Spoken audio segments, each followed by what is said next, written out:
So, Jake, this is maybe the hardest question of the show. When do you think Apple Intelligence is going to stop being embarrassing? When does that happen? Does that happen? Okay, hello everyone, and welcome back to the DeFi Podcast. Today we have a real treat for you. Joining us is Jacob Miller, the Vice President of Data Science at a company called Pattern. Jacob is one of the smartest minds out there when it comes to artificial intelligence, not just the theory, but actually how it's actually being used to drive real-world results in e-commerce, in decision-making, and beyond. And in this episode, we're basically going to break down, we have a whole bunch of questions for him, but we're going to break it down into broadly three parts, which is number one, just getting Jacob's high-level thoughts on where AI stands today. Two, kind of how he's using it at work and in his personal life. And finally, three, when is artificial intelligence going to come kill everybody? So these are basically the three topic areas. Rhett wants to make this a 4-hour long podcast, but we're going to try to keep it at under 1 hour. No promises, though. So Jacob, how are you doing today, bud? Phenomenal. Just happy to be here with you guys. Yeah. We're a long-time listener. Oh, is that right? Okay, you're one of our 15 listeners. Awesome, love that. That's great. JF, don't kill me for saying that. Awesome. No, but look, listen. Usually we talk about AI on this podcast periodically, but usually it's someone who is at the intersection of AI and crypto. You're one of the first people. You are the first person we've had who's really full-time immersed in AI. So we'd love to get a little bit of your background. How you ended up at your current role, and what you're doing there in terms of artificial intelligence. Yeah. So full disclosure, I definitely have my bags in crypto. So still involved in the space. But as far as on a day-to-day basis, yes, I am living, breathing AI and been doing this for a couple decades. Primarily started within the more of the data science space. Statistical learning is what we called it way back when. Worked within finance, operations, types of risk modeling. Did the academia thing for a while. I launched a data science program at a university, and I've been at Pattern here for the last 5 years.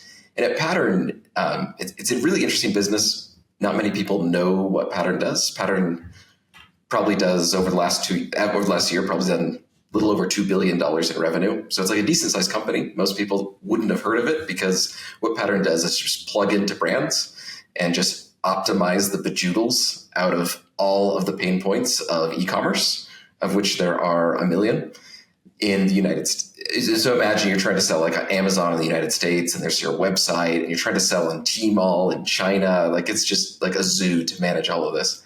And so I like to call Pattern as a service, as a software company. For those of you familiar with SaaS, that's a kind of a play on words, where it's like you're just trying to resolve this big problem from a service perspective.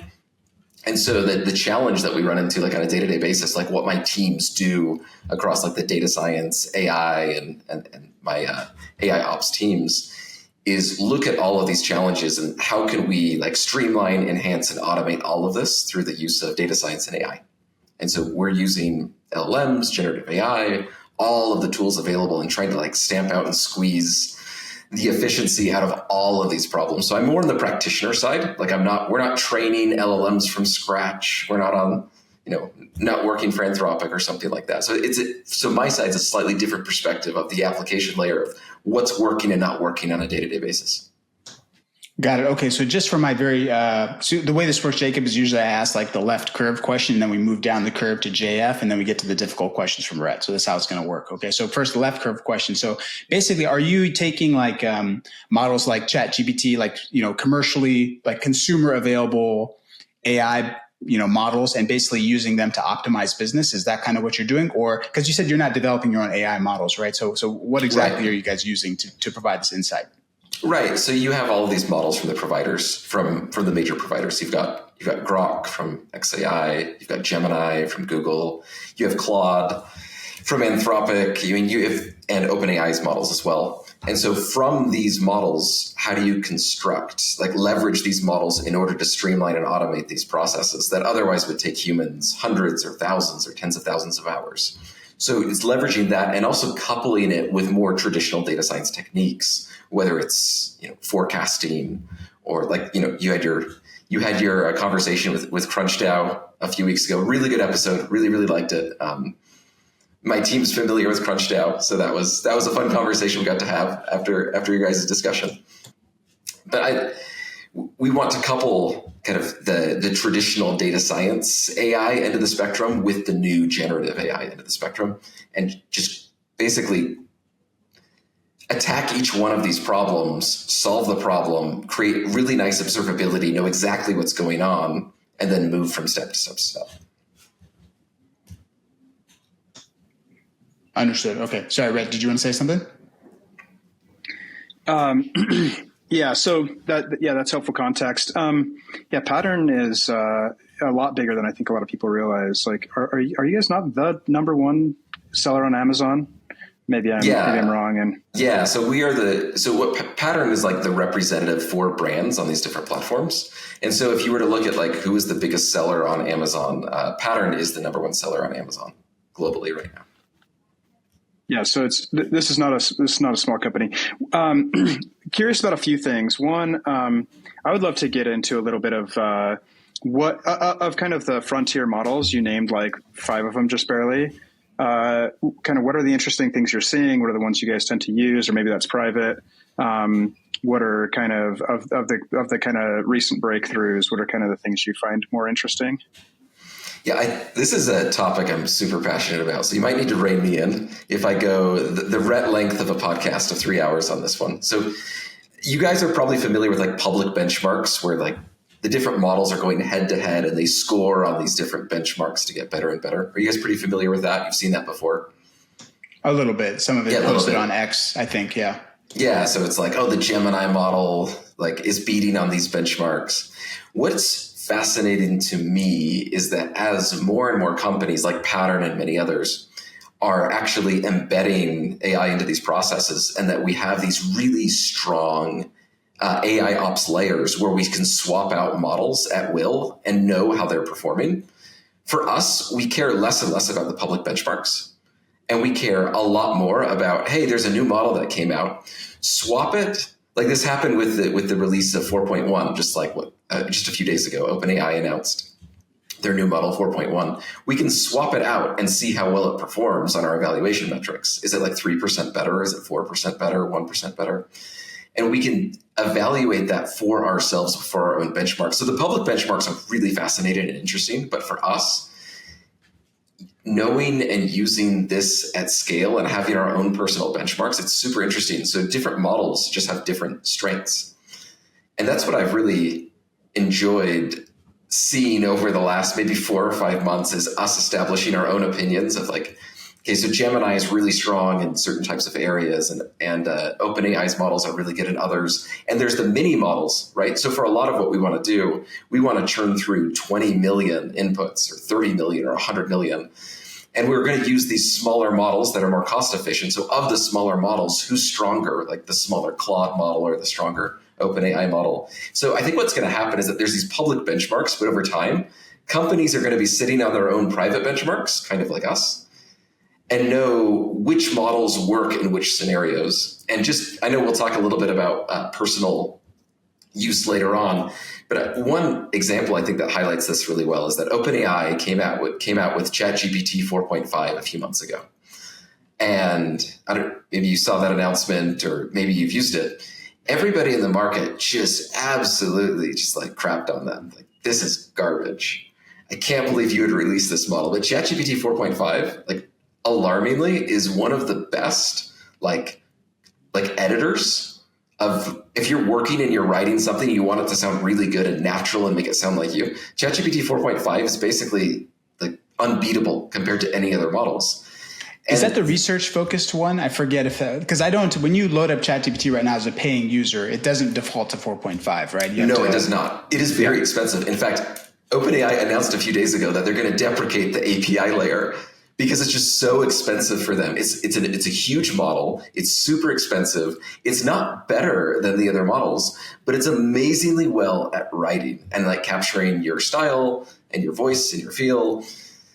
And so what we're seeing is that these different models are coming out and they're differentiating probably on accident. You know, they go down these research paths and it's like, oh, we figured out that we're really good in one area, but not in another. That's one of the most fascinating subject matters that's been evolving over the last few months, you're seeing the models get significantly different from each other, which is fascinating.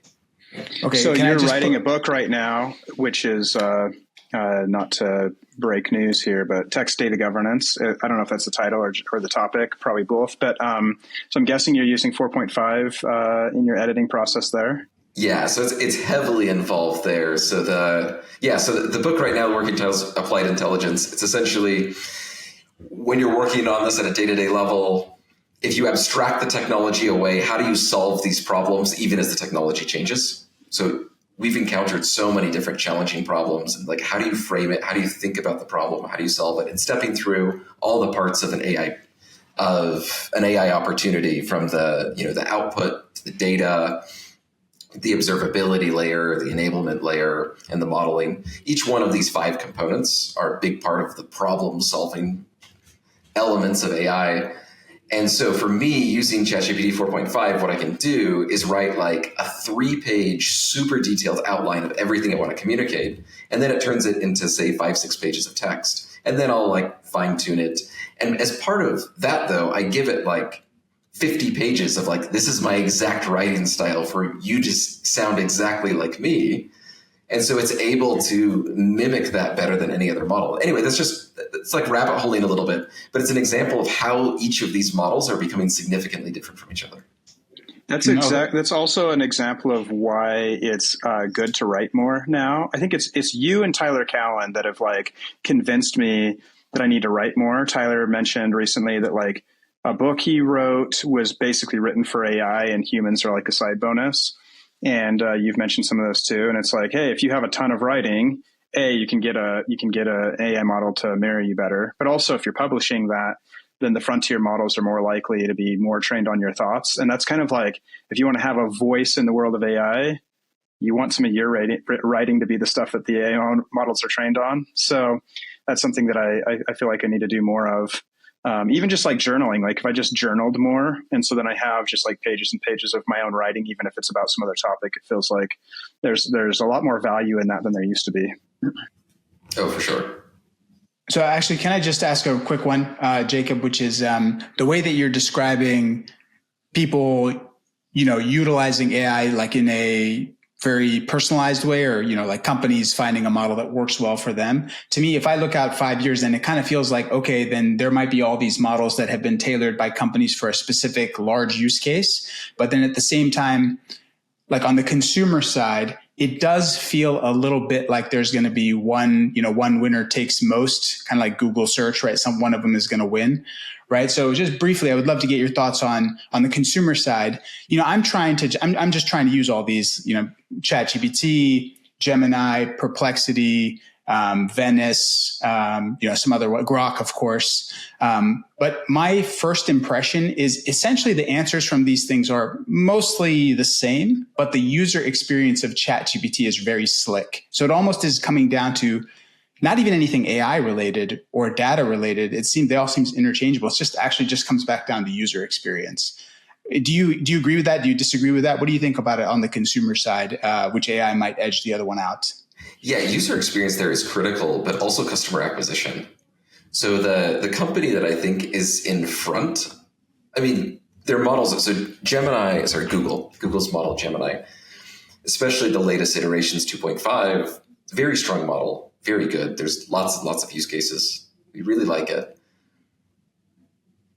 That being said, yes, I personally prefer the user experience that's not Gemini. I just think they're toward the bottom of the pack in terms of user experience. However, I still put them as like out of the big players, number one to potentially win just because of customer acquisition. And you see this and this kind of affects our industry, so I'm familiar with it. There's so many people who still just go to Google and they just ask a question. And so Google can just swap out that for an AI experience, and they've just captured 60% of the market. And it's such a powerful, they're so far in front because of just pure customer acquisition that early on people were discounting Google just because their models weren't as good. But there's two sides of it. There's the models, there's also the customer acquisition side.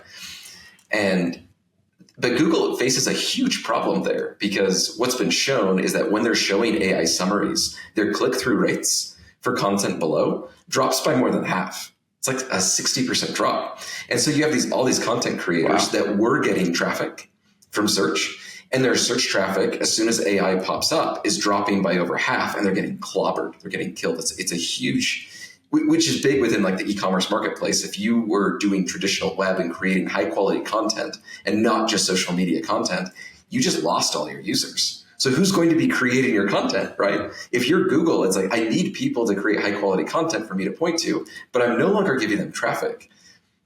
And at the same time, their traffic is a lot of pay-per-click search advertising, which again, they're cannibalizing their own model there. So it's a really interesting dynamic. Like within the internet itself, what does the internet look like when all of these content creators who are on the general web and not social media are just getting hammered right now? So what does the web look like without them? Hey, so I have two questions that are maybe like interrelated. So the first one is sort of like a historical look back.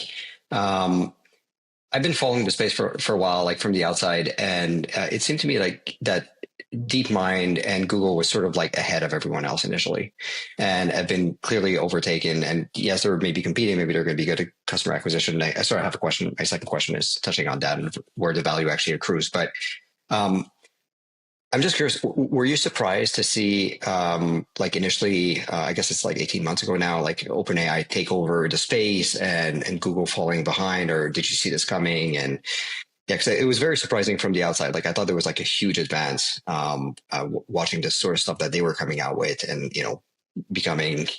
beating the best Go players and the protein stuff, and there were quite a few like really impressive sort of things that DeepMind did, and then just completely sort of seemed to fall behind. So not sure how to think about that. Yeah, so there's two areas where Google was in front. One was these non-language based like thinking systems, artificial intelligence, where it's optimizing for some type of outcome and it has certain actions that it's trying to take in order to optimize that outcome. So very good within like a video game space. Can that generalize to a larger environment? They sunk a lot of money there. IBM and others did as well. And until now, I think there's still an argument that there are a lot of people who believe in that as the eventual future where we land. But they were far in front there, but it didn't end up being where the breakthrough was. Instead, it was on Google's, also from Google, the paper attention is all you need, which was the basis for LLMs. That breakthrough technology, for that, Google was like, oh, that's the side thing that's going on. And then some researchers saw, Google's side thing and realized, no, like this could be the breakthrough if we just push it beyond and train it and push it beyond what anyone else has ever done. We could get a breakthrough there. And that was OpenAI's breakthrough in November 2022, releasing that to the marketplace, both the API and then ChatGPT, when everyone freaked out when it's writing decent quality poetry. And we look back at that, and it looks like pretty shaky technology.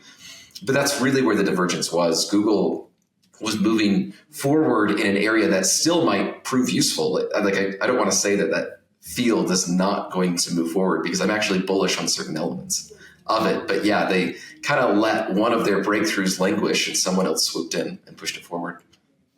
So like lack of urgency. Yeah, and prioritization, right? It was like, no, like DeepMind is where it is. It's this general artificial intelligence, what we're chasing. We're not going to chase this chatbot concept. Can we actually scale a chatbot to make it really intelligent? Maybe, but probably not. It's the side thing. And then we're off to the races over here at OpenAI, just trying to push it beyond what anyone thought was reasonable and having a breakthrough. So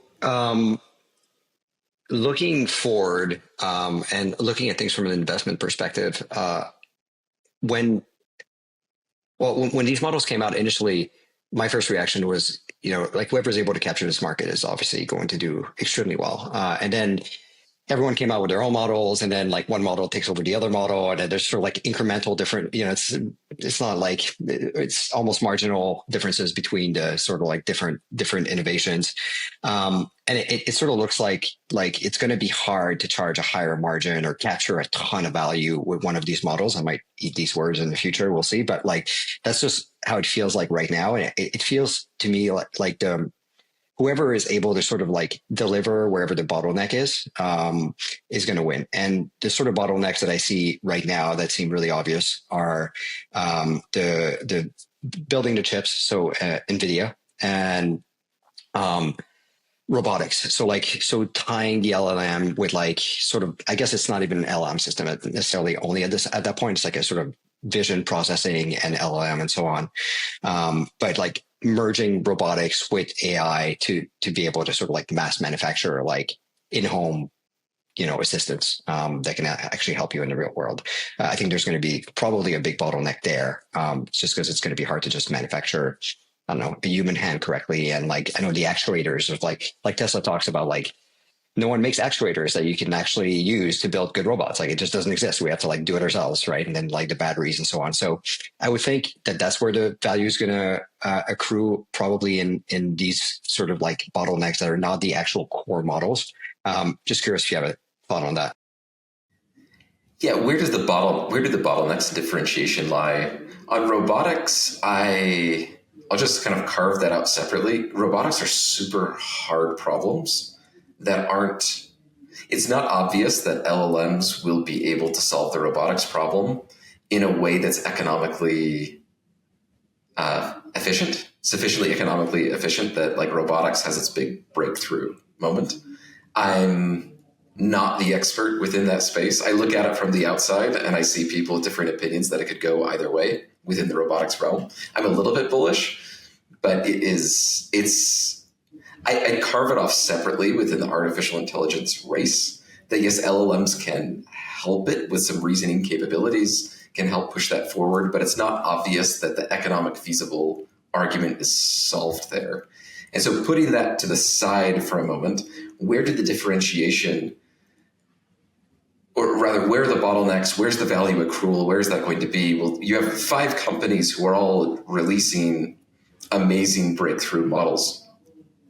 And it's just one after another. And so to your point, JF, it seems like these are going to be commoditized, and you cannot get a lot of value accrual if you have a commodity. And it's a super fair point. Over the long term, though, there's the two sources of potential value. There's end consumers. So like I just mentioned earlier, Google has a lot of mind space within consumers. Consumers go to google.com. It's what they do. It's embedded in their phones. So there's the end consumer, of which Google has a huge share. And then there's businesses. And businesses do not have the same fidelity to just going to google.com. I'm going to use whichever LLM delivers me the most value. And what I believe is a likely direction within the LLM space is that you're going to have the general models that are going to be more commoditized. But then you'll have more and more specialty models that become better within specific categories that are fine-tuned towards specific problems. And one, for example, is within the coding space. So let's say like starting like a week or two ago, what we would say is like Claude 3.5 especially is just considered the best in class model for coding. And that's just generally accepted within the industry. And there's other companies that are trying to claw their way up. But specifically for programmers, there's this huge use case for using Claude at scale. It's like, oh, this is better than an intern. This is better than a junior software engineer if you know how to use it properly, right? And so what emerges are these specific areas where people develop more and more and more specific models to use cases where it's worth paying a lot of money to them in order to get it right. So you're very confident in how well they perform. And the trust that you place within these models comes down to how accurate is it? Like, how often is it right? How well is it aligned with what you're trying to accomplish? Is it aligned with your values? And finally, is it calibrated? is it overconfident and is it messing you up, or is it like underconfident, or how often does it like hedge the appropriate amount for your specific use case in order to communicate that? Because LLMs are not inherently great at probabilities. So it's a very difficult problem. So within these specific use cases, what I anticipate outside the robotic space is that models will develop as the differentiated winners within specific categories, which can then charge a huge premium for, say, within medicine, law, programming, and these different use cases. And then you could have a compounding effect where, like, if you're the model for all doctors, and then they also give you data back that no one else has. That's interesting. So at Pattern, do you guys do much fine tuning? We don't do so until very recently. Kind of in the industry, it was called the fine-tuning trap. So you take a model and then you'd fine-tune the model for your specific use case. And then a new model would come out that was better than your fine-tuned model. And so the solution to having a better model was to wait 3 months, and that would beat any fine-tuned model that you have. That's been the case until relatively recently. And what we're seeing now is that fine-tuned models are outperforming even as new models are released. And so there might be some, for your specific use case, I imagine for like major use cases, say like a doctor, a lawyer, there will be models built around those wider use case, profession-wide use cases. But for us, we're looking at resolving relatively narrow problems, such as a list. So let's say that a product is on Amazon and you made some claim that you shouldn't, right? You said like, oh, this can like improve cancer survival rates. And it's like, you are not allowed to say that in e-commerce.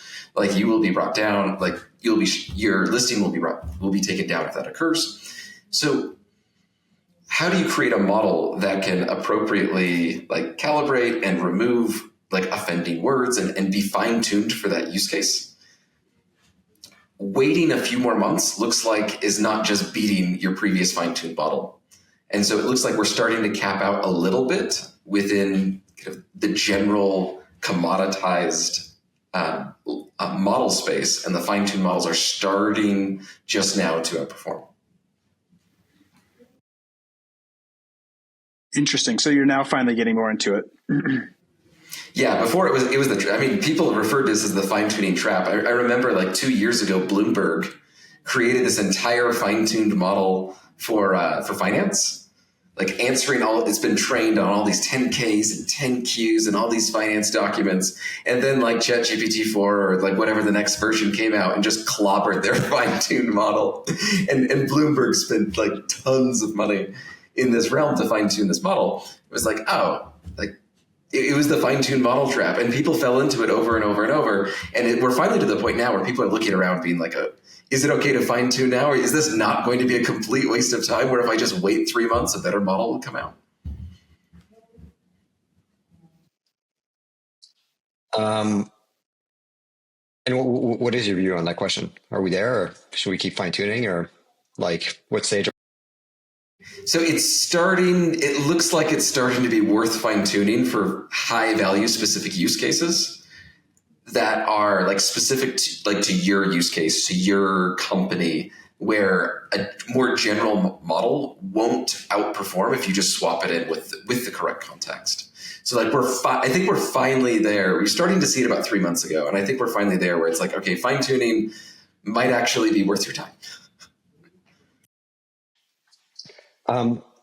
Okay. So I'm kind of curious, like over the last couple of years, are there things that happen that really like surprise you? And slash, do you have any like big contrarian views? Is there like sort of general thoughts about where this is going that you happen to just disagree with? Like, well, essentially, I could condense this question. What are your big takes? Yeah. What was the first part of your question? Because it's a little bit different. Are there things that happened over the last couple of years that surprised you? So I think the jump to like ChatGPT 3.5 in November 2022, I think that surprised most everyone. Even people who are like following the space, it's like, their model was improving, chatbots were improving, and then there was such a big jump in that quality where suddenly a lot of use cases became economically feasible. Like people saw that technology as like, wait, that could be really, really useful outside of just normal chatbot that actually has reasoning capabilities that we could apply in a number of scenarios. So that's why, like, when the light came on, I was like, wait, this is possible. And so that breakthrough was big. I'd say the second step that surprised me was how quick. I've been following like image generation for quite a while, actually. And there were a couple steps along the image generation process that were very disjointed, like where progress was moving along. And then there was just this big jump in quality, like really, really quickly. And it was not smooth. And so those like kind of disconnection points were really powerful and from my perspective. And so I guess like jumps are always surprising when things are moving along a line and then there's a step change that like doubles its capabilities. Like, wow, like you expect the normal trends, not the jumps. And maybe I just need to be smarter and just expect the big jumps these days. But to your point, so ahead, just on this topic, these big jumps that are happening, I mean, as someone who's not following AI space every day, have they become less frequent, more frequent, roughly the same, intervals not really changing? Would you be surprised if we got a bunch more of these step function increases in AI? I like I said, I shouldn't be surprised when they happen again, but I'm inevitably because right now what you see is each one of the different companies comes out with a different model that is like better than the others when it comes out. So you see, like Gemini comes out, and then OpenAI, and then Anthropic comes out with their model, and then X comes out with their model. They're just kind of one-upping each other, but occasionally there's just this really big jump. And for example, like a month ago, when everyone's Studio Ghibli photos of everything released, the fidelity in how well you can describe something and have it map into the image was like a step change that I wasn't expecting. And so they're still happening relatively frequently, but I probably need to recalibrate some to expect more unanticipated changes. Yeah, just on that topic, like from a layman's point of view, it's like, is that actually a step function change, or did Ghibli photo generation just go viral? Like, I couldn't really tell the difference. I mean, obviously it was impressive to see people pushing that stuff out. So, but it's hard to tell what's real and what's just viral. You know what I mean? Yeah. So to give you an idea, one area that's important for us, right, is to take an image of some product and being able to take a picture of that from many, many different sides and then place it very efficiently and quickly into a different setting to show people how the product could be used without doing like a photo shoot of like, here's how you would use the product. Okay. That was not a solved problem in any sort of like streamlined way until that OpenAI model came out. And it was like, oh, wait, we can do this now. We can take these 6 images as input. We can now create like a streamlined workflow around it and show how the product is used in different settings. And then maybe minor touch-ups in Photoshop. So to demonstrate to consumers, like, here's one way that you could use it. Here's another way you could use this product. And so that wasn't possible. And then the model came out and was instantly possible. That's what I mean by that step change that you don't. So people are like, oh, I've got like this Studio Ghibli like picture of my family. But for us, it was like, this was not economical yesterday. It is economical today. And it was like a clear stark, like the light has flipped. That's changed. I do want to get back to JF's question though on my big takes. my hot takes. I'd say this year, probably my biggest hot take where I am like as a practitioner, like buried in the day-to-day work, the most overhyped item for today, but I don't think it will be in 2 years, is probably AI agents. And properly understanding AI agents is like, there's some subtleties to AI agents that lay people miss. And there's this difference between AI solving something like the image problem that I just described and AI orchestrating the solution to solve a problem. Like, those are like fundamentally two different things. So AI could progress a ton to solve lots and lots of problems and be super, super useful, but it could be a bad orchestrator to try and just solve the problems on its own. That AI as orchestrator is what an agent is. And I'm a little bit more bearish on the expansive use cases that you see on social media of like, look at this AI agent do a million things, and then it doesn't quite work the way you want it to. So just as an example, like a super limited agent has existed for years, and that would be something like an Alexa. And so you ask Alexa a question, there's an AI orchestrator over the top to try and figure out what you're trying to ask. And then it has a bunch of tools underneath to try and answer your question, like what is the temperature right now? Or like what your calendar looks like. It has these tools that have been built underneath the hood. It doesn't have like AI can resolve problems for you. It's just these limited tools underneath. So Alexa is like this very limited agent that we see today. And it's a super hard problem. I mean, people have used these tools like Google, Alexa, whatever, Siri, and they've been super challenging problems to solve in order to orchestrate properly. It's like, well, if we just layer in LLMs and layer in these different levels, it's just going to get better and better. It's like, it is going to get better. That's true. But in a professional context where you're building processes where brands rely on the quality of your work, anytime you use AI as your orchestrator, like an AI agent, you've increased the noise and decreased the reliability of the system. And one of the things that we talk about is kind of the Rube Goldberg machine approach, where an AI agent is dependent on not the sum of its parts, but the product of its parts. So if you're multiplying 0.9 times 0.9 times 0.9 times 0.9 10 times, like it's going to fail and it's not going to work. And so I think AI agents will be economically useful eventually. I think that's probably a couple of years away. But the huge opportunity right now is generating really good individual AI solutions, sometimes called AI workflows, that generate value today and would be necessary to build for your AI agents to access anyway. So you might as well just focus on the things that AI can solve today, step back from the more the agentic approach, and just generate, money and positive ROI for today, because, an agent will be able to tap into those AI workflows later. That's probably my most, I don't know, maybe I'm like I'm part of the 30% who's kind of bearish on the AI agents for today, but bullish on them for 2 years from now. Got it. Okay. So, all right. So AI agents like her from that movie, or like maybe like an AI agent that trades for you on chain and makes money on its own. Like you give it a directive and it just goes and does it for you. You're short this idea. In the short term, short to medium term, yes. Maybe 2 years from now, more bullish. But until you can demonstrate that, when you tell it exactly what to do and kind of how to do it, until it can do that extremely well, you don't want it to just go off and make things up as it goes along, or try to tap into 100 different solutions. You need to get the individual solutions down first. Yeah, I want to believe what you're saying in a sense, because you're talking about one jump function that I'm kind of worried about seeing is all of a sudden on crypto Twitter having certain accounts that can engage well with, mid curves and convince them to basically fall in love with the next account and send them all their money. I think something like this is coming. We've already kind of seen some, I don't know if you followed Luna from Virtuals at all. It's basically this TikTok account. Yeah. So it was engaging with people and sending people money and getting people to send them money, and some jump function along this intersection of AI and crypto is, I think, going to happen. Okay, hold on. This is a question I've been holding back for a little bit, but most of the time, the people that we're talking to, right, they're crypto people who might be AI enthusiasts, and they think, okay, at the intersection of AI and crypto, this is what I think is going to happen. I think we have some good ideas for that. Like Crunched Out folks were, I think, one group of people I think have some good takes on that.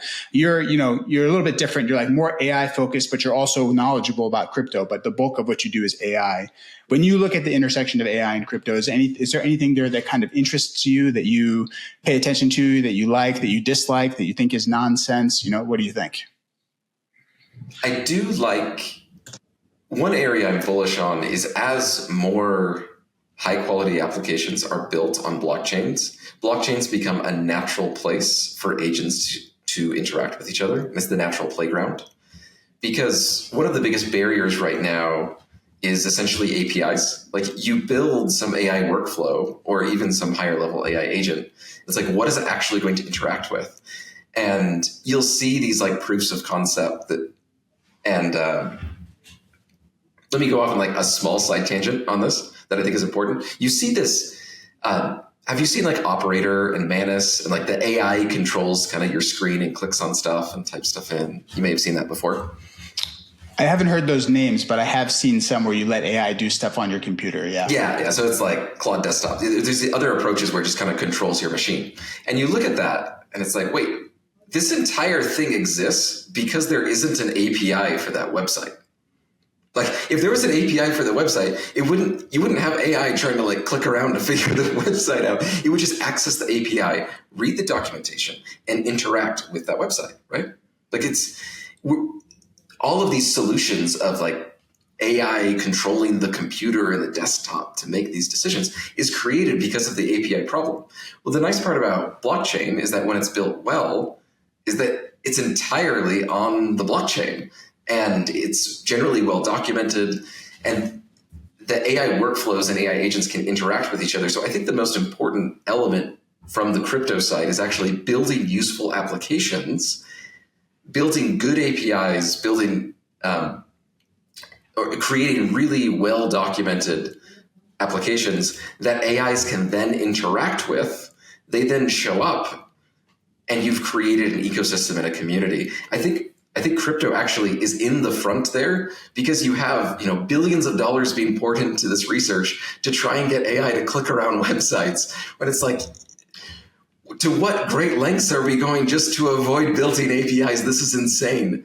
And I think eventually the web is primarily going to be API based, but crypto already has like one step in front within that space. And so it's not that it's the automatic winner, but it's definitely in front because of that.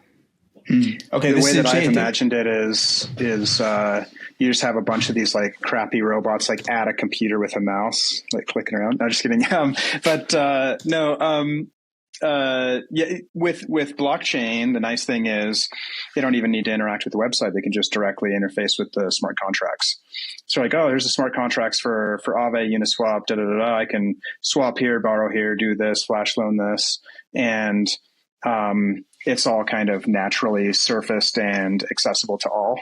So you don't even have to ask permission, like, hey, give me access to your smart contracts. It's just there and permissionless. So that makes a lot of sense. One metaphor for that, Rhett, would be like, do you want to train an Optimus robot to drive a Tesla? Or do you want a Tesla to just have like self-drive? Like, which of those is the easier problem to solve? Yep, exactly. Yeah. The first take I think would be a hilarious one, but not an ideal world. There's like its knee gives out, it can't press the brake or whatever. Yeah, no, totally agree. So one thing I was telling these guys about that I would love you to dive into a little bit is I feel like of all the people I talk to, you have the most interesting personal usage of LLMs that I know of. Like just a couple that come to mind, but you can talk about whatever. Is like one is like you're talking about a prompt you gave. I think it was ChatGPT to like create like a program, like a Chinese tutoring program for your son. Another is kind of like maybe you might call it like a motivational AI assistant for your like daily work. I feel like I know some people who have like just lightly used, ChatGPT or whatever. They're using it kind of like Google search, and they're like, oh, it doesn't solve these problems that much better than Google. And I'm like, well, I think it's because you're not thinking about how to use these for what they're really good at. So I'd be curious to get your take on some of that. Yeah, right now. So I'm of the opinion, even if the technology froze today and didn't get any better, we would have years and years and years of building to do just to capture the value that they provide today. There's tons and tons of use cases. And I know that because like I use these in kind of janky manual ways that work really, really well for like my life and my use cases. And I'm in it every day. I don't expect, normal people to go to like the extreme lengths that I've gone, but for my personal life and personal applications. But take those two examples. One is a Chinese language tutor. So my son's studying for the AP Chinese exam, and he needs to practice speaking with someone in Chinese. So the advanced voice mode from OpenAI specifically is very good in Chinese, speaks extremely well. And also, if you give it the right prompts, it can coach you and guide you through and bring up the right topics. And then as you're conversing on these topics, it can ask you questions. You can go back and forth. It can describe something and then check your listening comprehension. And it can do all of this just in a fluent conversation. it's incredible. Like you basically have this really, really high quality tutor that's just sitting there and that's available. Eventually people will build a really cool, like kind of wrapper and tool, like an app over the top of this. But right now anyone could just do this if they kind of knew the steps to take. Another example, not just in the moment, right? Like, didn't you also say, "Hey, create like a study plan for the next year and a half, and then we'll go through it day by day." So it's like the long-term planning I thought was interesting too, and then the day by day where you're like interfacing with it, and it's like, "Hey, your tone was wrong here. Change this." Sorry to interject. No, that's a great point. So the long-term planning of like, okay, like if you want to get a 5 on the AP Chinese exam, and you're going to be taking it like a year and a half from now. Let's create a study plan over the next year and a half that breaks down into like quarters and months and weeks and days for how we're going to be interacting and doing that. So it kind of creates that entire plan, and you can stress test it by putting it through different AI programs and then also checking it with a human who's like kind of a professional in that space. They're like, yeah, is this reasonable, to double check it. In the other use case, unless you have more questions on that one, the other use case I could talk through is one of the approaches that I've really enjoyed, and I know there's multiple people building this product right now, but for now, I just built it myself for my own personal use, so I really like cycling. I like, I don't know if you guys have ever seen like the Tour de France or anything like that. So you have these teams of cyclists, and they have like in their head, they all have like this, AirPod or whatever. They have this microphone in their ear, their headphone, where their coach talks to them throughout the race and is like coaching them and telling them what to do, when to attack, who to let go, things about the course, like it's a gravelly section, don't take this next turn very tight. They're going hundreds of miles. They have people who've done this research. Their coaches in their ear actually telling them what to do and how to behave. And they still have all the control. It's still them. They're still making the decisions. They have like the ultimate executive assistant. And you hear about like CEOs that hire people to do this for them. And I've found that AI is shockingly good at this and taking this approach. So what I do, I basically constructed these pipelines, these data pipelines that go into the AI. You can do it if you're ever curious. I can show you guys. It's not that hard to do. But I have these data pipelines where the AI knows my long-term goals, my medium-term goals. I update it every week for like my weekly goals. It has access to my calendar of like what's upcoming. And then I also kind of do like this mini kind of journaling of where I'm providing feedback of how meetings have gone. And so it's telling me throughout the day, I generally use voice. I say like, oh, I just had this meeting cancel. Like, how do I adjust? And it totally has this persona of like a Tour de France like coach, and it's like that total personality, and it's like yelling at me sometimes to take these different approaches. And it's like, oh, like make sure that like 8 o'clock is coming up. It's really important that you spend time with your family for this specific event. Like you should cut away from that and then come back to this other item later. And I just check in with it throughout the day, and it gives me feedback. And a lot of people think that's scary. It's like, oh, you're outsourcing your decision making to AI. It's like, actually, I'm communicating all of my goals to it. And then it's reminding me and coaching me on the actions that I could take that correspond with those specific goals. And I find it super empowering and helpful because of that. So I'm different. I'm kind of outside the norm, but I know that a lot of people are building applications like the Chinese tutor, like your sports director in your ear who's coaching you, giving you words of encouragement or yelling at you in order to try and get you on track to your goals, keep you like productive and focused and also happy.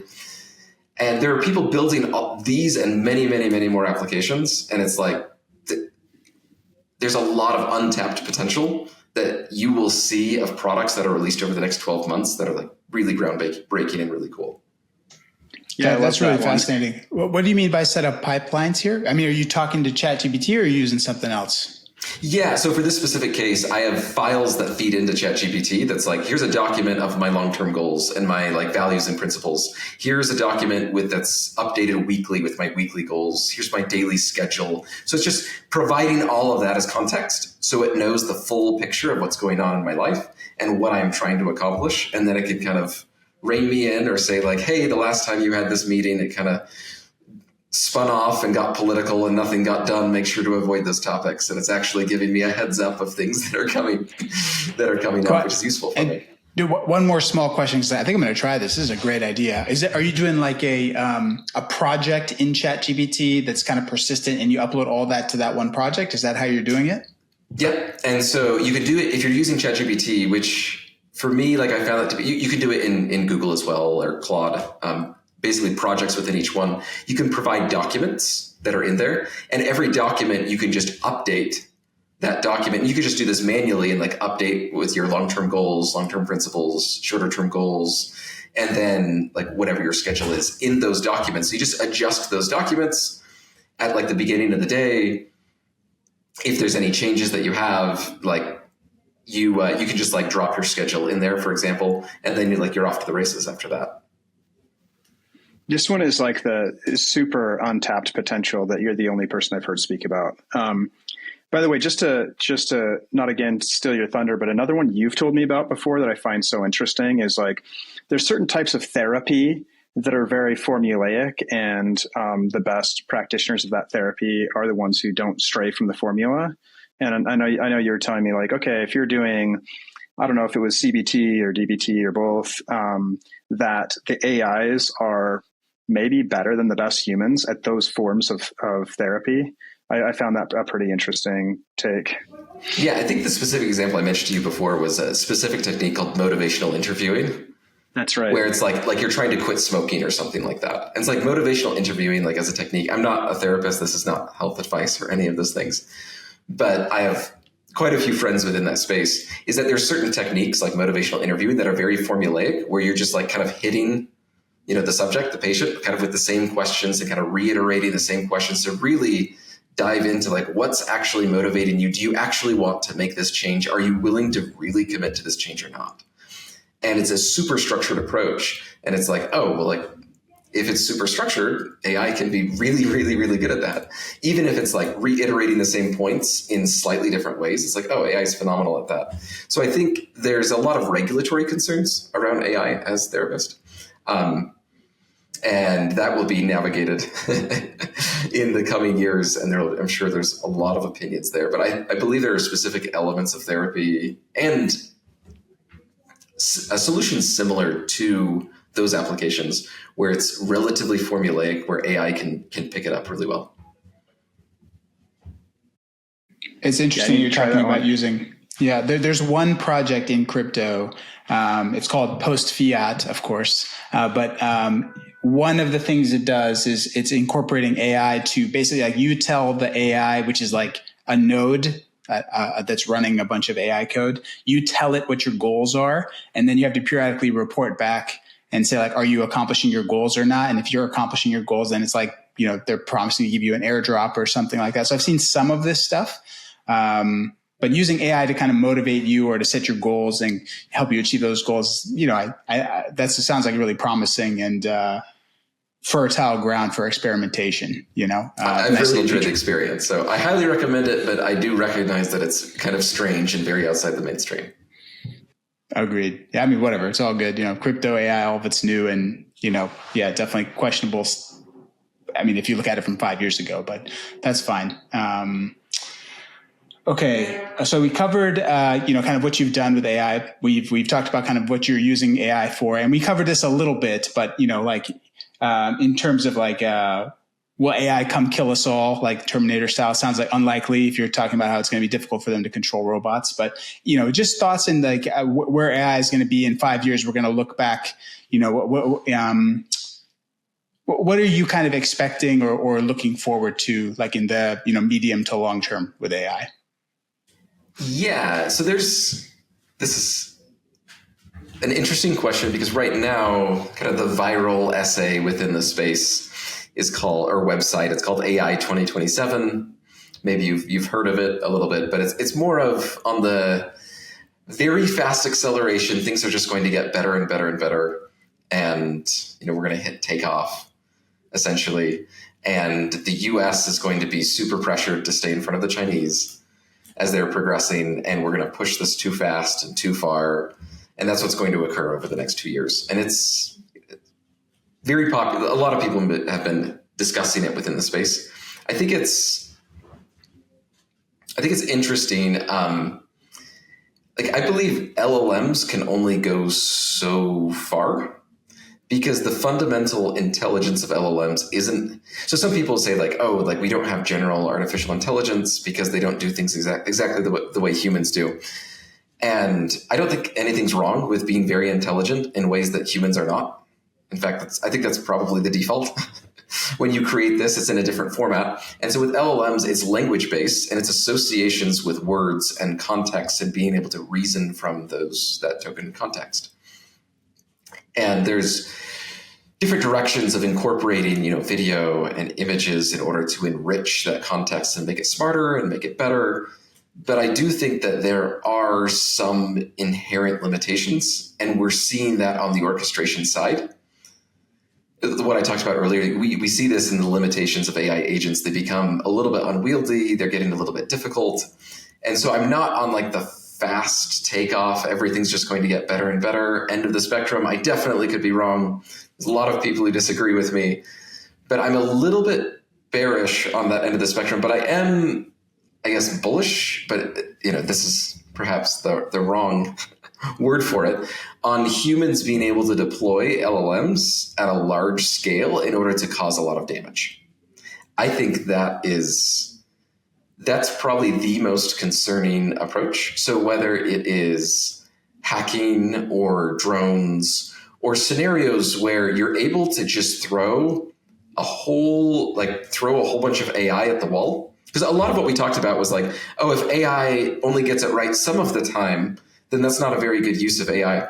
But if you're trying to hack a system, you can be wrong 10,000 times as long as you're right the one after. And so there are use cases that I think are very concerning within, say, hacking and within drones, where you can be wrong a lot. But if it's economically feasible, you can just throw more and more spaghetti at the wall until you see what sticks. From a concern standpoint, that's probably where I'm most concerned. And then from an optimistic standpoint, like I said before, even without any improvements, there's so much value. There's so much value being created right now on what you can build, even without any of the other improvements. So that's where I'm like bullish on some elements, bearish on like the singularity. It's improving itself, faster and faster and faster. I'm kind of not in the AI 2027 camp, but I am. What I think AI 2027 does get right is that it's a serious concern that people without that much resources can grab a hold of this technology and start throwing it at the wall to really cause damage. I think that's where I line up on those three topics over the next 3 to 5 years. But when we talk about singularity, I feel like the number is really like 2045. So like within that time frame, like 20 years from now, what do you think happens then?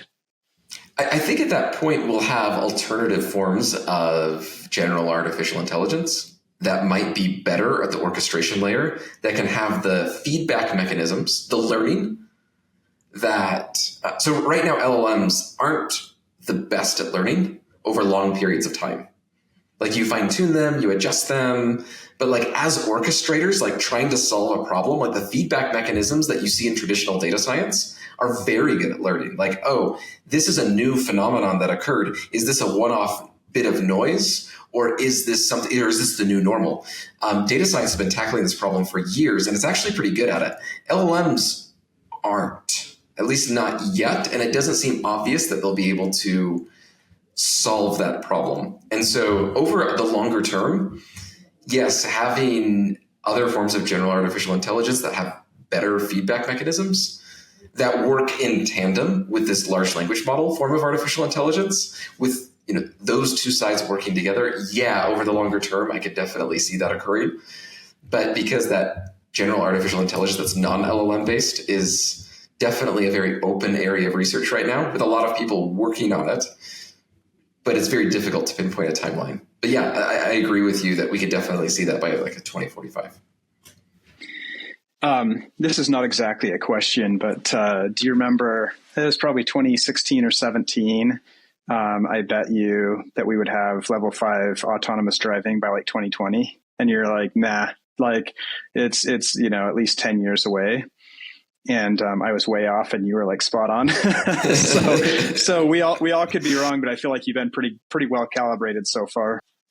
By the way, just before you answer, I lost the same bet with a different friend in a different country in that same time frame.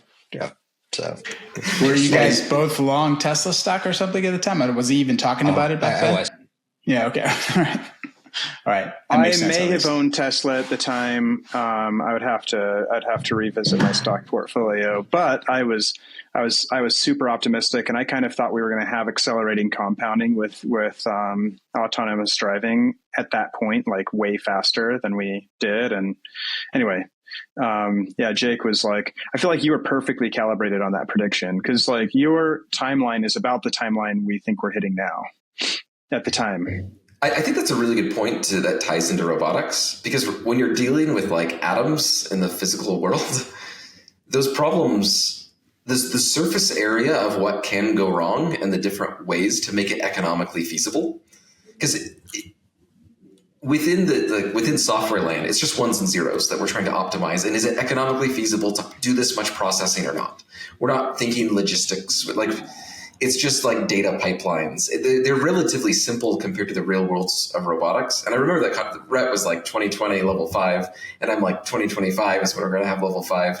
And it was precisely because, not that it wasn't like technologically feasible that it could happen, but that it's not economically feasible in order to solve all of the little bits of problems along the way. Robotics is just really hard. And when you're on the outside of it, it's just like, oh, like the machines will just figure it out. And look at like ChatGPT is really good, so the robot should be really good. Like, yes, but the real world the meat space is hard to work in. Yeah, I think one thing that I underestimated the challenge is like, if you're a self-driving car, you have to take input and make and execute decisions like ultra fast. But if you're like a reasoning model, it's like, yeah, go take 6 hours to think about this thing. But a car can't think about 6 hours to know whether or not it should move out of the way of a pedestrian before it hits them, So that challenge, I think, is like a lot harder than I anticipated. I'm sure there's a bunch of others too. Yeah, the latency challenge, because it's not like you can batch process all of your decisions driving before you head out. You have to react in real time, and it's a much, much harder problem. Exactly. Jacob, listen, it was a pleasure having you on the show. I am tempted, like Rhett, to just keep going for about 4 hours, but we said we're going to try to keep it under an hour. If you're up for it, Jacob, once in a while, when there's something in AI going on, we would love to have you back on. It's great to talk to an actual practitioner rather than someone who's just gambling on AI meme coins on the show, which is what I'm doing all the time. So it's a pleasure having you on. Thank you so much for joining us. Yeah, thank you so much. It's great to finally be on.